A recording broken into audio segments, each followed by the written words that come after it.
Kipindi hiki uandikishaji wote umeshuhudia umekwenda kwa amani kabisa, na ulikuwa wa uwazi, na vyama vyote vilishiriki kikamilifu. Waliweka mawakala ambao walihakikisha kwamba wanafanya kazi yao vizuri, na tume ilijaribu kusimamia kwa karibu sana zoezi hilo na kuwasikiliza mawakala ambao wote walikuwa nahakikisha zoezi linakwenda vizuri na kwa amani.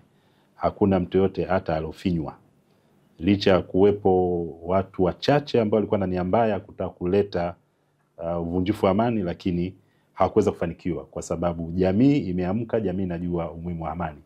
Kwa hiyo hawakuwa tayari kuweza kushiriki katika masuala hayo ya utovu. Kwa hiyo tunaamini hata kuelekea kwenye uchaguzi huu wa mwaka 2025 zoezi litakwenda vile vile kwa amani.